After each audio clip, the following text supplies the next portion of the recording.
મારે અહીં એક વાત સમજવી છે કે જે રીતે ભારતીય જનતા પાર્ટી આટલા વર્ષોથી જે રાજ કરે છે તો એમાં ભાજપની રણનીતિ કેવી છે, કેવા પ્રકારની રાજનીતિ રમે છે? આ પ્રશ્ન માટે થોડોક મારે સમય લેવો પડશે ને આપને સમજાવવા પડશે. આમાં એવું હોય છે વિજયભાઈ કે પહેલાં 2-3 મુદ્દાઓથી આપણે ચર્ચા કરીએ કે ભાઈ એવું શું છે ભાજપની રાજનીતિમાં કે હજુ સુધી એની પકડ રહી. તો આ રણનીતિમાં સૌથી પહેલું જો અસર કરતો હોય તો પૈસો. સૌથી સૌથી મોટી અસર પૈસાની ફેક્ટર, મની ફેક્ટર અસર કરે છે. એટલી મોટી પાર્ટી થઈ ગઈ છે, આટલા વર્ષોથી એટલા બધા એમને ફંડ મેળવવામાં એ સફળ રહે છે, અને જ્યારે પૈસો અતિશય આવે છે એટલે સૌથી મહત્વની ભૂમિકા તો આની છે ને.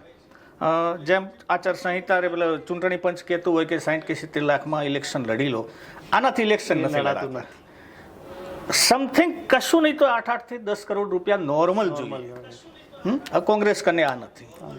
બીજું ફેક્ટર કે યુવાનોને આકર્ષવામાં ભારતીય જનતા પાર્ટી સફળ પણ રહી અને એમને જકડી પણ રાખ્યા.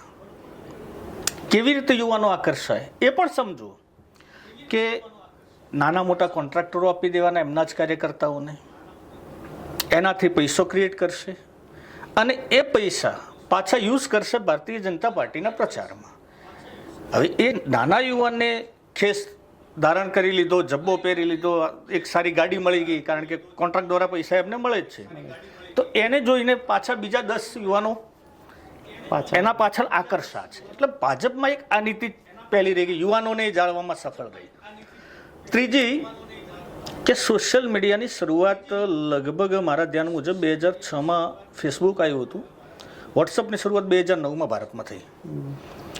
વોટ્સઅપને માહિતીનું સાધન ગણી અને ભાજપ એનો ભરપૂર ઉપયોગ કર્યો. નવી જનરેશનને ખબર જ નથી. એક સિમ્પલ આપણે વિચારીએ કે એક વ્યક્તિની ઉંમર 30 વર્ષની આજે છે, 18 વર્ષે તો એને સમજણથી અથવા એને પહેલું વોટ આપ્યું, બરાબર. હવે આજે જો એની 30 વર્ષની ઉંમર છે એટલે 1995માં એનો જન્મ થયો હશે. એને જ્યારે આંખો ખોલી ત્યારથી તો અહીંયા બીજેપી છે, બીજી પાર્ટી એને ખબર જ નથી ને.